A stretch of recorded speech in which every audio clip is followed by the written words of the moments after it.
विदेश मंत्री S Jaishankar SCO summit में हिस्सा लेने के लिए पाकिस्तान पहुंच गए। 9 साल बाद किसी भारतीय विदेश मंत्री का यह पाकिस्तान दौरा है। इस्लामाबाद पहुंचने पर पाकिस्तानी विदेश मंत्रालय के अफसरों ने डॉक्टर एस जयशंकर का स्वागत किया। स्वागत के लिए रेड कारपेट बिछाई गई थी। विदेश मंत्री ने एयरपोर्ट पर पारंपरिक ड्रेस में मौजूद बच्चों के साथ फोटो भी खिंचवाई। विदेश मंत्री के पाकिस्तान दौरे को लेकर डॉक्टर फारूक अब्दुल्ला भी बोले। And I hope both countries start a new chapter for peace. विदेश मंत्री एस जयशंकर पाकिस्तान में करीब 24 घंटे रहेंगे। इससे पहले साल 2015 में Sushma Swaraj heart of Asia conference में हिस्सा लेने के लिए पाकिस्तान आई थी। निज्जर हत्याकांड को लेकर भारत और कनाडा के बीच राजनीतिक रिश्ते और तल्ख हो गए। विदेश मंत्रालय के मुताबिक ट्रूडो बिना सबूत पुराना राग अलाप रहे हैं। साल 2023 में ट्रूडो ने जो बात कही, जो निराधार आरोप लगाए, उन्हीं को एक बार फिर अब दोहरा रहे हैं। कनाडा के प्रधानमंत्री जस्टिन ट्रूडो ने आरोप लगाया कि निज्जर हत्याकांड में भारतीय एजेंटों का हाथ है, सबूत दे चुके हैं। जांच एजेंसियों के पास पुख्ता सबूत हैं कि भारतीय एजेंट कनाडा की पब्लिक सेफ्टी के लिए खतरा हैं। हम कनाडा की धरती पर ये हमले स्वीकार नहीं करेंगे। भारत ने बड़ी गलती की है। ट्रूडो ने आगे कहा कि सबूतों के आधार पर भारत को सहयोग करना चाहिए, लेकिन विदेश मंत्रालय के सूत्रों के मुताबिक कनाडा की तरफ से कोई सबूत नहीं दिया गया। सबूत दिए जाने की बात सच नहीं। 18 जून 2023 को खालिस्तान टास्क फोर्स के चीफ हरदीप सिंह निज्जर की कनाडा में हत्या हुई थी। इस मामले में बात राजनयिकों को निकालने तक पहुंच गई। सवाल है कि ट्रूडो ने निज्जर मामले को दोबारा सार्वजनिक तौर पर क्यों उठाया। एक्सपर्ट्स के मुताबिक इस मामले से ट्रूडो अपने वोट बैंक को मैसेज देना चाहते हैं। कनाडा में अगले साल चुनाव होने हैं और ट्रूडो की पार्टी किसी भी कीमत पर सिख वोट बैंक को नाराज नहीं करना चाहती। फिलहाल उनकी पार्टी के 153 सदस्य हैं और कुछ दिन पहले तक वो जगमीत सिंह की एनडीपी के 25 मेंबर्स के साथ मिलकर सरकार चला रहे थे। जगमीत ने सपोर्ट वापस ले लिया था, मगर अविश्वास प्रस्ताव ने ट्रूडो की सरकार बचाई। We have election coming up. Vote bank के लिए कनाडा ने कार्रवाई की है। हमारे यहाँ अगले साल चुनाव है।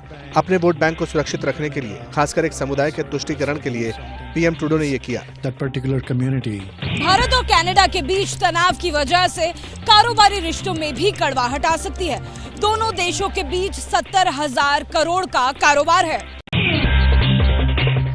चीन की चालबाजियों के बीच हिंदुस्तान की ताकत और ज्यादा बढ़ने वाली है।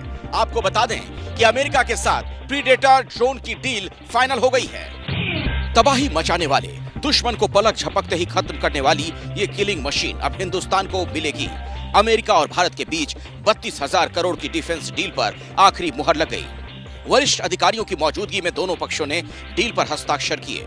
इसके तहत भारत को अमेरिका से 31 प्रीडेटर ड्रोन यानी MQ-9V हंटर किलर मिलेंगे। ये रीपर ड्रोन का ही एक वेरिएंट है। ये ड्रोन आर्मी, एयरफोर्स और नेवी तीनों को दिए जाएंगे। बड़ी बात ये, इन ड्रोन्स के रखरखाव और रिपेयरिंग के लिए देश में ही फैसिलिटी बनाई जाएगी। प्रीडेटर ड्रोन से दरअसल हेलफायर मिसाइल दागी जा सकती है। आपको ये भी बता दें कि इसी मिसाइल की मदद से, इसी ड्रोन के जरिए अमेरिका ने अल-कायदा के अल जवाहिरी को ठिकाने लगाया था। महाराष्ट्र में एक ही चरण में होगा विधानसभा चुनाव। 20 नवंबर को होगा मतदान और 23 नवंबर को आएगी रिजल्ट। महाराष्ट्र की सभी 288 सीटों पर एक ही फेज में वोटिंग होगी।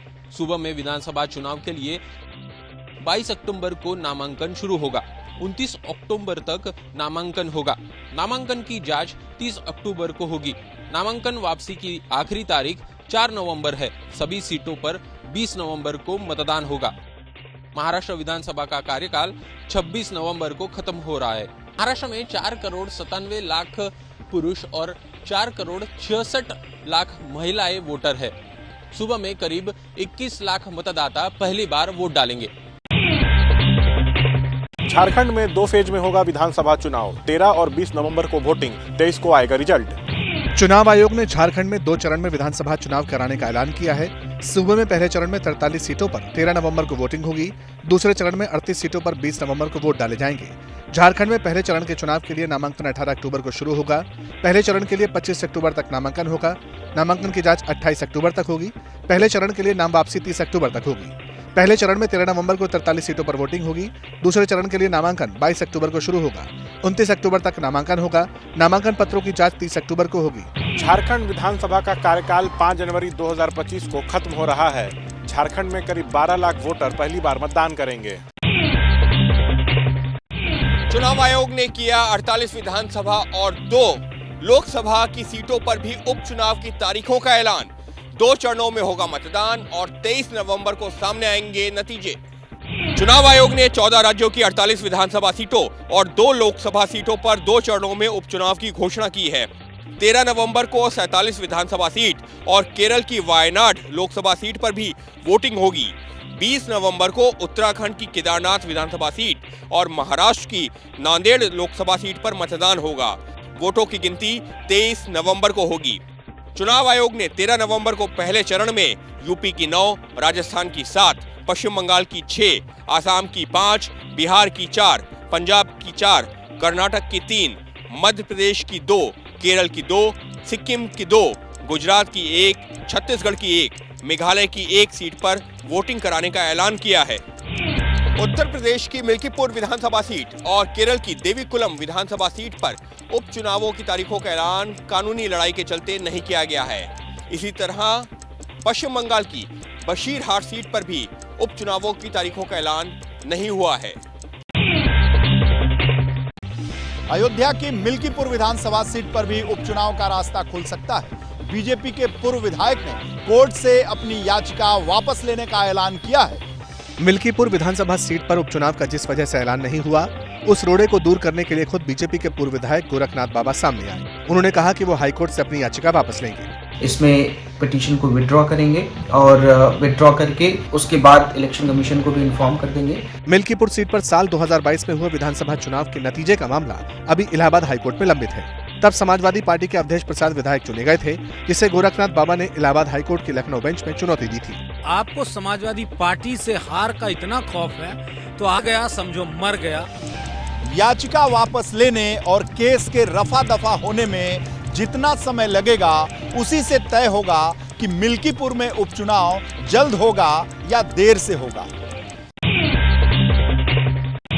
महाराष्ट्र और झारखंड विधानसभा चुनाव के लिए कांग्रेस ने घोषित किए पर्यवेक्षक। अशोक गहलोत, सचिन पायलट, भूपेश बघेल और अधीर रंजन चौधरी जैसे नेताओं को मिली जिम्मेदारी।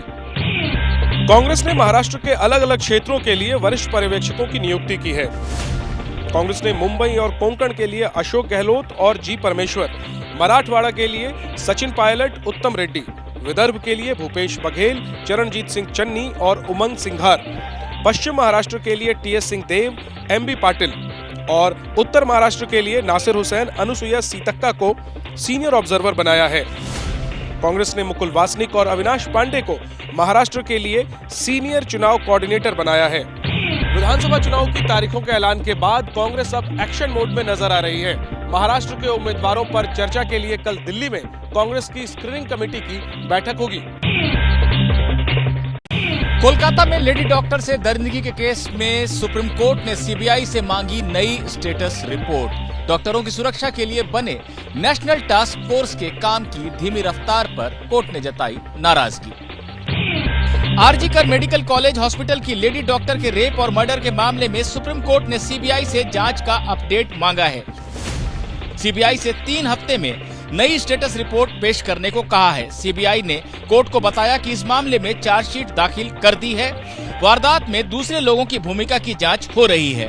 आरजी कर मेडिकल कॉलेज में वित्तीय गड़बड़ियों की भी अलग से जांच की जा रही है। सीजीआई की अध्यक्षता वाली 3 जजों की बेंच ने नेशनल टास्क फोर्स के कामकाज की भी जानकारी ली। कोर्ट ने टास्क फोर्स के काम की धीमी रफ्तार पर चिंता जताई। कोर्ट ने कहा कि टास्क फोर्स 3 हफ्ते में अंतरिम सुझाव दे। इस मामले में सुप्रीम कोर्ट में अगली सुनवाई नवंबर के दूसरे सप्ताह में होगी। क्या बाबा सिद्दीकी की हत्या से लॉरेंस बिश्नोई का कोई लेना देना नहीं है? मुंबई पुलिस सूत्रों के मुताबिक इस हत्या के तार रियल एस्टेट प्रोजेक्ट से जुड़े हो सकते हैं। बाबा सिद्दीकी मर्डर केस की जांच में 2 बड़े डेवलपमेंट हुए हैं। पहला, मुंबई पुलिस को वारदात की जगह के पास एक बैग और उसके अंदर पिस्टल मिली, जिसे शूटर्स ने वारदात के बाद फेंका था। दूसरा, यूपी के बहराइच से 2 लोग हिरासत में लिए गए हैं। इसमें एक का नाम हरीश और दूसरे का नाम अनुराग कश्यप है। पुणे में हरीश का कबाड़ की दुकान में ही शूटर्स धर्मराज कश्यप और शिव कुमार काम करते थे। मुंबई पुलिस को शक है कि इस मर्डर केस के तार स्लम रिहैबिलिटेशन अथॉरिटी यानी SRA के प्रोजेक्ट से जुड़ा हो सकते हैं। सूत्रों के मुताबिक बाबा सिद्दीकी की SRA को संत ज्ञानेश्वर नगर और भारत नगर प्रोजेक्ट को लेकर तनातनी चल रही थी। बाबा सिद्दीकी को एतराज था कि बिल्डरों की तरफ से कोई पारदर्शिता नहीं बरती गई। इन दोनों प्रोजेक्ट्स के निवेशकों के हाई लेवल के कनेक्शन रहे हैं। हत्या में SRA प्रोजेक्ट का विवाद बड़ी वजह हो सकता है। बाबा सिद्दीकी के हत्यारों के निशाने पर क्या अभिनेता सलमान खान भी थे? पुलिस के गिरफ्त में आए शूटर से पूछताछ में पता चला है कि शूटर्स ने सलमान खान के घर की भी रेकी की थी। बाबा सिद्दीकी के मर्डर केस में पकड़े गए गुरमेल सिंह का ये उस वक्त का वीडियो है जब वो बाबा सिद्दीकी पर ताबड़तोड़ गोलीबारी के बाद भागा था, लेकिन पकड़ा गया। गुरमेल से पूछताछ में खुलासा हुआ है कि अभिनेता सलमान खान के घर की भी रेकी की गई थी। आरोपी गुरमेल सिंह ने ही पिछले महीने सलमान के घर की रेकी की थी। ऐसे खतरे के चलते सलमान की जिंदगी में कैसा बदलाव आया है, इसे सलमान के बॉडीगार्ड शेरा ने बताया। लाइफ का होता है जिसको थ्रेट है, जैसे सलमान भाई को थ्रेट है। आज की तारीख में तो आप देखते हैं कि Y+ सिक्योरिटी भाई को थ्रेट भी है। तो हिसाब से तो अभी मुश्किल है बहुत काफी। बाबा सिद्दीकी सलमान खान के बेहद करीबी दोस्तों में से एक थे। बाबा सिद्दीकी का मर्डर और सलमान खान के घर की रेकी, इन दोनों का क्या कोई कनेक्शन है? पुलिस इसकी जांच कर रही है। यूपी में अब खाने में थूकने वालों की खैर नहीं। योगी सरकार इसके लिए सख्त अध्यादेश लाने जा रही है। अभी जैसे ही अध्यादेश का विषय वस्तु आपके समक्ष जब रखने का अवसर होगा तो आपके सामने हम रखेंगे। अध्यादेश में खाने में थूकने, यूरिन मिलाने वालों के लिए सख्त सजा के प्रावधान हो सकते हैं। हर शख्स को अपने खाने के बारे में पूरी जानकारी लेने का अधिकार होगा। खाना कहाँ बन रहा है, कौन बना रहा है या फिर खाना कैसा है, इसके बारे में पूरी जानकारी देनी होगी। नए कानून में ग्राहक को यह अधिकार भी मिलेगा कि उन्हें जो खिलाया जा रहा है उसमें क्या क्या इंग्रेडिएंट्स मिलाए गए हैं। यूपी सरकार के अध्यादेश लाने को समाजवादी पार्टी ने दिखावा बताया है। खाने में थूक मिलाना, ये करना वो करना, पूरी तरह से आकर्षित करने के लिए, समस्याओं की चर्चा न कर सके, इसलिए इस तरह से अनाप शनाप बात कर रहे हैं। खाने में गंदगी की मिलावट पर उत्तराखंड के सीएम पुष्कर धामी ने भी सख्त रुख अपनाया है। सरकार थूक जिहाद पर बड़ा कदम उठाने जा रही है। केंद्रीय मंत्री गिरिराज सिंह की हिंदू स्वाभिमान यात्रा पर सहयोगी जेडीयू ने उठाए सवाल, संविधान की शपथ की याद दिलाई। गिरिराज सिंह 18 अक्टूबर से यात्रा निकालेंगे। हिंदू स्वाभिमान यात्रा भागलपुर से शुरू होकर सीमांचल के किशनगंज में खत्म होगी। कोई भी यात्रा करें, एक में हाथ में यात्रा का नाम रहे और दूसरे में संसद और विधानमंडल में लिए गए शपथ की वह प्रतीक के साथ यात्रा करिए। आरजेडी ने भी गिरिराज की यात्रा को वोट की यात्रा बताया। कहा बांग्लादेश में यात्रा निकालें। इनको बांग्लादेश में जाकर यात्रा निकालना चाहिए। बांग्लादेश पाकिस्तान से हिंदुस्तान की तुलना ना करें। यात्रा पर हो रही राजनीति पर गिरिराज सिंह ने भी जवाब दिया। कोई यात्रा निकलता हो तो किसी के पेट में कोई दर्द नहीं होता। हाल ही में गिरिराज सिंह ने कहा था कि वो किशनगंज से चुनाव लड़ना चाहते हैं। वक्त को लेकर हुई जेपीसी की बैठक में आज फिर हुआ हंगामा। विपक्षी सांसदों ने स्पीकर ओम बिरला को लिखी चिट्ठी। जेपीसी की बैठक में आज विपक्षी सदस्यों ने एक दिन पहले यानी 14 अक्टूबर की बैठक में आचार संहिता और नियमों की अनदेखी का आरोप लगाया। विपक्षी सांसदों ने जेपीसी अध्यक्ष जगदम्बिका पाल पर नियमों की अनदेखी और पक्षपात का आरोप लगाया। इसे लेकर हंगामा हुआ और विपक्षी सदस्य बैठक से वॉकआउट कर गए। एक प्रोसीजरल मीटिंग है और भारत इसमें हिस्सेदारी ले रहा है, ये अच्छी बात है। विपक्षी सांसदों ने लोकसभा अध्यक्ष को चिट्ठी लिखकर जेपीसी प्रमुख की शिकायत भी की। हंगामेदार बैठक के बीच जेपीसी के सामने अल्पसंख्यक मामलों के मंत्रालय की टीम ने अपना नए वक्फ बिल पर प्रेजेंटेशन दिया। पंचायत चुनाव के दौरान बठिंडा में गुंडागर्दी का वीडियो सोशल मीडिया पर वायरल। जांच में जुटी पुलिस। किसी के हाथ में फरसा है तो कोई लाठी से स्विफ्ट कार पर अटैक कर रहा है। एक बदमाश गाड़ी के बोनट पर चढ़ गया और लाठी से गाड़ी की छत को पीटने लगा। दूसरा लाठी से गाड़ी के आगे वाले हिस्से को निशाना बना रहा है। ये तस्वीरें बठिंडा के अकलियां कलां गांव से आई हैं। पंचायत चुनाव के दौरान यहां जमकर बवाल हुआ। कुछ लोगों ने अकलियां कलां के हरप्रीत सिंह की कार को निशाना बनाया। गाड़ी को उस वक्त निशाना बनाया गया जब हरप्रीत का भाई वोटर्स को लेने गया था। बदमाशों ने पूरी वारदात को मोबाइल से शूट किया और वीडियो सोशल मीडिया पर अपलोड कर दिया। मारपीट का वीडियो सोशल मीडिया पर वायरल हुआ तो पुलिस एक्शन में आई। पुलिस आरोपियों की तलाश कर रही है। बिहार विधानसभा उपचुनाव में उम्मीदवार उतारेंगे प्रशांत किशोर। कल जन स्वराज पार्टी के उम्मीदवार की होगी घोषणा। 2025 में बिहार विधानसभा चुनाव से पहले प्रशांत किशोर ने उपचुनाव में उम्मीदवार उतारने का ऐलान किया है। बिहार में 4 विधानसभा सीट रामगढ़, तरारी, बेलागंज और इमामगंज पर उपचुनाव होना है। प्रशांत किशोर कल इन 4 सीटों के लिए जन स्वराज पार्टी के उम्मीदवारों के नाम का ऐलान करेंगे। 2 अक्टूबर को जन स्वराज पार्टी की स्थापना के मौके पर प्रशांत किशोर ने 4 सीटों पर उपचुनाव लड़ने का ऐलान किया था।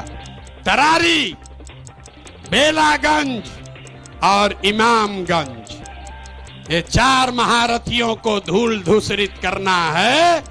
4 विधायकों के सांसद चुने जाने के बाद इन विधानसभा सीटों पर उपचुनाव होने हैं। इन सीटों में रामगढ़ आरजेडी की मजबूत पकड़ वाली सीट है। दिल्ली में फिलहाल 500 वर्ग मीटर से ज्यादा के भवन निर्माण पर लगी रोक। शादी और दूसरे कार्यक्रम में नहीं चल पाएंगे डीजल जनरेटर। प्रदूषण के चलते दिल्ली सरकार ने लिया फैसला। सर्दियों के दस्तक देने के साथ ही दिल्ली में प्रदूषण की समस्या से निपटने के लिए दिल्ली सरकार ने हाई लेवल मीटिंग की, जिसमें 500 वर्ग मीटर या उससे ज्यादा के साइज के निजी निर्माणों और विध्वंस प्रोजेक्ट पर रोक लगा दी गई है।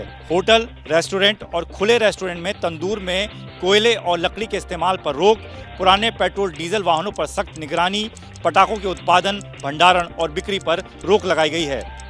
हम पब्लिक से अपील करेंगे कि आने वाली दिवाली पर पटाखे ना यूज किए जाएं, पटाखे ना चलाए जाएं। जहां जहां पर भी टीम्स की डिप्लॉयमेंट है, चालान करने की आवश्यकता है, वो की जाएगी। ये भी तय हुआ है कि ज्यादा ट्रैफिक वाली जगहों पर ट्रैफिक पुलिस की मदद के लिए दिल्ली सरकार के होमगार्ड लगाए जाएंगे।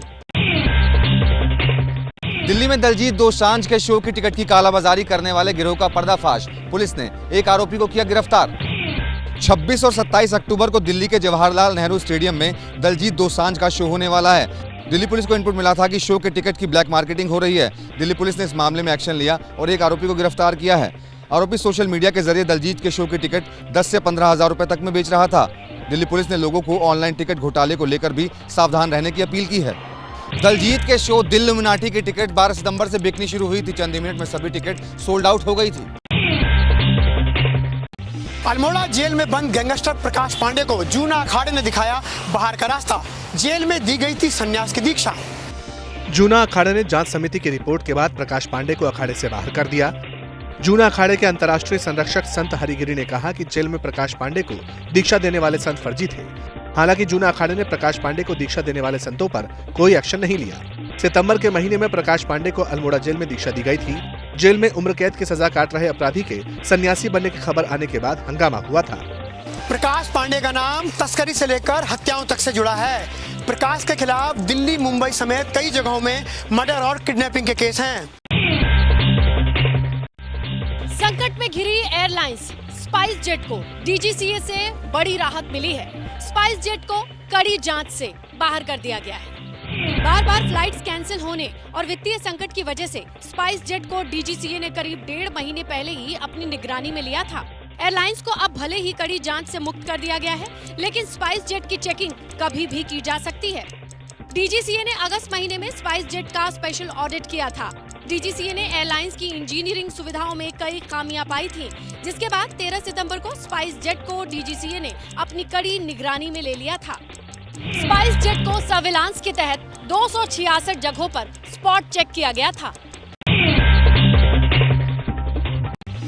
लेबनान में इजरायली हवाई हमलों के बीच संयुक्त राष्ट्र ने इजराइल को दिया जवाब। कहा पीस कीपिंग फोर्स नहीं हटाएंगे और न वापस बुलाएंगे। यूएन सिक्योरिटी काउंसिल का ये बयान ऐसे वक्त आया जब खुद नेतन्याहू ने यूएन में पीस कीपिंग फोर्स हटा लेने की अपील की थी। इस दौरान अब इजराइल ने साउथ लेबनान के साथ साथ नॉर्थ लेबनान पर भी हमले तेज कर दिए हैं। उत्तरी लेबनान में इजरायली हमले में 20 लोगों की जान चली गई है। यूएन का कहना है कि इजरायली हमलों में शांति सेना के 3 जवान घायल हो गए। इजराइल को तुरंत हमले बंद कर देने चाहिए। इधर गाजा पट्टी में भी जंग का मोर्चा खुला हुआ है। फिलिस्तीन का कहना है कि ताज़ा हमलों में 40 से ज्यादा लोगों की जान जा चुकी है। इस बीच अमेरिकी मीडिया ने इजराइल को लेकर एक नया और बड़ा खुलासा किया है। अमेरिकी मीडिया के अनुसार इजराइल के निशाने पर ईरान के तेल के कुएं नहीं बल्कि उनके मिलिट्री सेंटर्स हैं।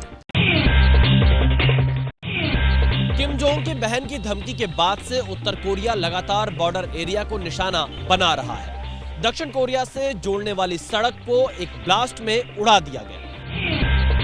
बारूद से बॉर्डर वाली सड़क को उड़ाने की ये तस्वीरें साउथ कोरिया की सेना ने जारी की है। दक्षिण कोरिया का दावा है कि उत्तर कोरिया ने सीमा पर उन रोडों को धमाके से उड़ाया है जो फिलहाल आने जाने में इस्तेमाल नहीं होती। बताया गया कि ये धमाके केइसोंग इलाके में किए गए। इसके बाद नॉर्थ कोरिया की तरफ से मलबा हटाने के लिए ट्रकों को भी भेजा गया। वीडियो में ट्रकों की लंबी कतार दिखाई भी दी। एक दूसरी वीडियो में दोनों देशों के पूर्वी बॉर्डर पर धमाके के बाद धुआं नजर आया। उत्तर कोरिया के द्वारा इससे पहले भी इस तरह के ब्लास्ट रोड और खाली सड़कों पर और भवनों पर किए जाते थे, लेकिन इस बार एक्सपर्ट्स का मानना है कि यह मामला हथियारों के टकराव तक बढ़ सकता है। क्या धरती के अलावा बृहस्पति पर भी जीवन संभव है? इन्हीं तमाम सवालों को तलाशने के लिए नासा ने एक नया मिशन शुरू किया है। धरती से 290 करोड़ किलोमीटर दूर जुपिटर के चंद्रमा पर जीवन की संभावनाएं तलाशने के लिए नासा ने नया मिशन तैयार किया है। इस मिशन का नाम यूरोपा क्लिपर मिशन है। यूरोपा जुपिटर के चांद का नाम है। इसी के बारे में क्लिपर मिशन अहम जानकारियां साझा करेगा। लेकिन नोट करने वाली बात यह है कि अंतरिक्ष यान 1-2 नहीं बल्कि 5 साल बाद यानी 2030 में बृहस्पति की कक्षा में दाखिल होगा। यूरोपा क्लिपर मिशन के साथ कैमरे, एक स्पेक्ट्रोग्राफ, रडार और एक मैग्नेटोमीटर समेत कई उपकरण मौजूद हैं। इसके जरिए पता लगाया जाएगा कि क्या यूरोपा पर पानी ऊर्जा मौजूद है या नहीं। एक रिपोर्ट के मुताबिक जुपिटर पर 95 चंद्रमा है। यूरोपा की पहली तस्वीर 1979 में ली गई। फिल्म की रिलीज से पहले सिंघम अगेन की टीम ने बनाया गिनीज वर्ल्ड रिकॉर्ड। एक ही दिन में डिलीवर कराया 11,000 वड़ा पाव। मुझे ऐसा लगता है कि राम जी सीता मां को लेने ऑल द वे लंका गए थे। 3000 किलोमीटर दूर।